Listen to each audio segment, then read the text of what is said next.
नमस्कार दर्शकों, स्वागत है आपका हमारे चैनल राजस्थान संवाद पर। मैं हूं चेतना शर्मा आपके साथ।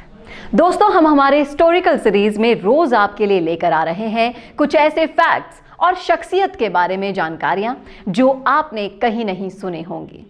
हमारा सिर्फ एक ही मकसद है कि हमारी भविष्य पीढ़ी तक ये जानकारियां पहुंचाई जाएं जो इतिहास के पन्नों से गायब है। और इसी सिलसिले में दोस्तों, आज की वीडियो में हम बात करने वाले हैं चौधरी कुंभाराम आर्य जी की, जो कि एक स्वतंत्रता सेनानी, सामाजिक कार्यकर्ता और सुधारक, सांसद और भारत में किसानों के लोकप्रिय नेता माने जाते थे। बताएंगे आपको इनके संघर्ष की कहानी इस वीडियो में, इसलिए इस वीडियो को लास्ट तक जरूर देखिएगा। इनका जन्म पटियाला रियासत के गांव खैरा छोटा में 10 मई 1914 को सुंडा गोत्र के एक जाट हिंदू परिवार में हुआ था। इनके पिता का नाम भैराराम और माता का नाम जीवानी था। इनके पूर्वज सीकर जिले के कुदान गांव के रहने वाले थे और इनका परिवार गांव सुदानपुर चला गया और लास्ट में हनुमानगढ़ जिले की नौहर तहसील के गांव फेफना में बस गया था। कुंभाराम आर्य के राजनीतिक जीवन की शुरुआत बीकानेर रियासत के निरंकुश राज और सामंती शासन के क्रूर उत्पीड़न के विरोध से हुई थी, जो धीरे धीरे एक बगावत में बदल गई थी। आपको बता दें कि सदियों से पीड़ित, प्रताड़ित, अनपढ़, गरीब किसान वर्ग को युगों युगों की गहरी नींद से जगाना, संगठित करना और राज के शोषण और जागीरदारों के उत्पीड़न के विरुद्ध लामबंद करना एक बहुत ही कठिन कार्य था। और इस असंभव को संभव बनाना चौधरी कुंभाराम जी के बूते की ही बात थी। किसान वर्ग के हितैषी, हमदर्द, सहयोगी, सहभागी, जीवन पर्यंत किसानों के हितों के लिए संघर्षरत रहने वाले, यानी कि सच्चे अर्थों में किसानों के रहनुमा और मसीहा कुंभाराम जी आर्य की शख्सियत विलक्षण थी। उनका विरल और विराट व्यक्तित्व बहुआयामी और बेमिसाल था। चौधरी साहब राजस्थान प्रांत के निर्माण की उस इमारत के पत्थर हैं जिस पर वर्तमान राजस्थान गर्व कर सकता है। उनके अदम्य साहस, दृढ़ संकल्प और पैनी दृष्टि से सम्मुख तत्कालीन राजनेताओं का कद बौना पड़ जाता था। कुंभाराम जी किसान वर्ग में मात्र खेती बाड़ी करने वालों को ही किसान नहीं मानते थे, बल्कि उन सभी जाति समुदाय के उन लोगों को भी वो इस वर्ग में शामिल मानते थे जो अपने हाथ पैरों की मेहनत और पसीने की कमाई से अपने परिवार का पालन करते थे। वे उस धनी वर्ग के खिलाफ थे जो अपने धन बल पर मेहनतकश वर्ग का शोषण करते थे। राजस्थान के किसानों को जमीन का मालिकाना हक दिलाकर आर्य जी ने किसान वर्ग के कल्याण और प्रगति का मार्ग को प्रशस्त भी किया था। इसी के साथ आजादी के टाइम की अगर बात करें तो आजादी के बाद राजस्थान में एकमात्र कुंभाराम जी ही किसान नेता के रूप में प्रतिष्ठित हुए थे, क्योंकि हर जाति का किसान ये महसूस करता था कि राजस्थान में चौधरी कुंभाराम जी किसान शक्ति के प्रतीक हैं। वे राजस्व मंत्री के रूप में, सहकारिता नेता के रूप में, पंचायत राज के प्रणेता के रूप में हमेशा से ही किसान, गरीब और मजदूर के उत्थान में हमेशा प्रयत्नशील रहे। कुंभाराम आर्य एक स्वाभिमानी, निडर राजनीतिज्ञ होने के साथ साथ मौलिक चिंतक भी थे। उन्होंने कई किताबें भी लिखी थी। दलितों की दारुण दशा से कुंभाराम जी हमेशा ही व्यथित रहा करते थे। विधानसभा में दिए गए अपने भाषण में उन्होंने ये व्यथा इन शब्दों में व्यक्त की थी कि हरिजनों को सवर्ण वर्ग घृणा की दृष्टि से देखता है। कानून के अंदर उनको सब अधिकार प्राप्त हैं, लेकिन वे उन्हें पा नहीं सकते हैं। इसके लिए भी कोई प्लान होना चाहिए, कोई संकेत होना चाहिए, जो अभी तक बिल्कुल नहीं है। और मेरे दिमाग पर यह असर पड़ा कि जागीरदार जो शक्तिशाली वर्ग था उसकी आवाज सुनी गई।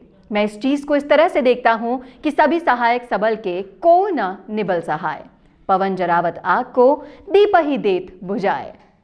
यानी कि सामर्थ्यवान के सभी सहायक होते हैं और जागीरदार विधानसभा के भीतर और बाहर दोनों स्थानों पर ज्यादा होते हैं। उनके बारे में अच्छे अच्छे कानून बनाए गए, उनके लिए अच्छी अच्छी व्यवस्थाएं कायम की गई, उनके पुनर्वास के लिए कमेटियां तक बनाई गई। लेकिन इसके साथ अगर हम हरिजनों को देखें तो उनके लिए क्या किया? उनके संबंध में अगर आगे बात बढ़ाई जाने वाली कोई बात होती तो मेरे मन में उत्साह होता और मैं सही मायने में सरकार को धन्यवाद का पात्र समझता। इस तरह से उन्होंने अपने विचार व्यक्त किए थे। सुनाएंगे आपको उनके संघर्ष की कहानी आगे वीडियो में, लेकिन अभी वक्त हो चला है एक ब्रेक का। हेलो एवरीवन, मैं रुचिका और मैं मौजूद हूँ एक बहुत खास इन्फॉर्मेशन के साथ। जैसा हम सब जानते हैं कि आज के दौर में पूरी दुनिया इंटरनेट में बस समाई जा रही है, जहाँ हर कोई दिन भर बस अपने मोबाइल में पूरी दुनिया के साथ जुड़ा रहता है। तो चलिए इस इंटरनेट की दुनिया से जुड़ी एक खास बात के बारे में जानते हैं, जहां आज हम आपके साथ वीडियो मार्केटिंग के बेनिफिट्स के बारे में कुछ खास बात शेयर करेंगे। अगर आप अपनी कोई सर्विस और प्रोडक्ट का ऐड करना चाहते हैं तो हमारे साथ जुड़कर बहुत आसानी से ये कर सकते हैं। वीडियो मार्केटिंग एक ऐसा जरिया है जहां आप बिना किसी झंझट और टेंशन के आसानी से ऐड कर सकते हैं। वीडियो मार्केटिंग के बहुत से फ़ायदे हैं। सबसे खास बात यह है कि आप टाइम को काफ़ी ज़्यादा सेव कर सकते हैं और बहुत आसानी से कंपनी या बिजनेस से जुड़े हुए इन्फॉर्मेशन मार्केट या क्लाइंट तक आसानी से पहुंचा सकते हैं, और इस काम में हम आपको पूरा सपोर्ट करेंगे। तो आप आज ही संपर्क करें और जुड़ जाइए दिए गए इस नंबर पर, और आज ही वीडियो मार्केटिंग के लिए जुड़े मिशी मीडिया सोल्यूशन के साथ। ब्रेक के बाद आपका स्वागत है।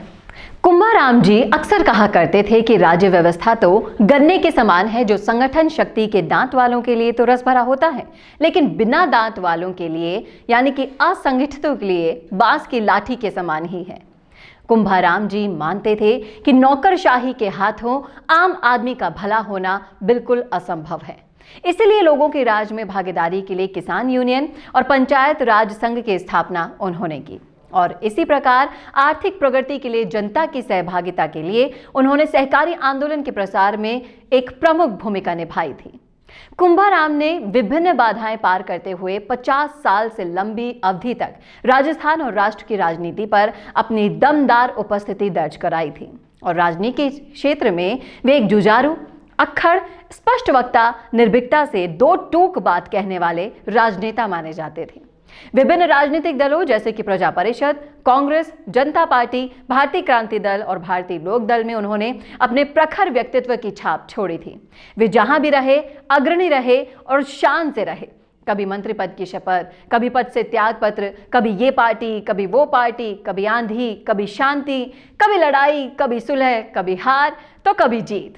साहस की मशाल जलाकर वे हमेशा अंधेरे से जूझते रहे, धीरज का दामन थामकर कांटों की राह पर चलते रहे। वे कभी थके नहीं, कभी रुके नहीं, और कभी उन्होंने हिम्मत नहीं हारी, और इसीलिए उनको संघर्ष के लिए और इतने योगदान देने के लिए याद किया जाता है। कैसे लगे आपको हमारी ये स्टोरी, कमेंट करके जरूर बताइएगा कमेंट बॉक्स में। और अगर आपके मन में कोई सुझाव है तो आप पेश कर सकते हैं कमेंट बॉक्स में, अपनी राय के लिखिए, बताइए कौन सा सुझाव है। अगर वो सुझाव हमें पसंद आया तो हम उस पर वीडियो जरूर बनाएंगे, और इस वीडियो को ज़्यादा से ज़्यादा शेयर कीजिए। धन्यवाद। हेलो एवरीवन, मैं रुचिका और मैं मौजूद हूँ एक बहुत खास इन्फॉर्मेशन के साथ। जैसा हम सब जानते हैं कि आज के दौर में पूरी दुनिया इंटरनेट में बस समाई जा रही है, जहां हर कोई दिन भर बस अपने मोबाइल में पूरी दुनिया के साथ जुड़ा रहता है। तो चलिए इस इंटरनेट की दुनिया से जुड़ी एक खास बात के बारे में जानते हैं, जहां आज हम आपके साथ वीडियो मार्केटिंग के बेनिफिट्स के बारे में कुछ खास बात शेयर करेंगे। अगर आप अपनी कोई सर्विस और प्रोडक्ट का ऐड करना चाहते हैं तो हमारे साथ जुड़कर बहुत आसानी से ये कर सकते हैं। वीडियो मार्केटिंग एक ऐसा जरिया है जहां आप बिना किसी झंझट और टेंशन के आसानी से ऐड कर सकते हैं।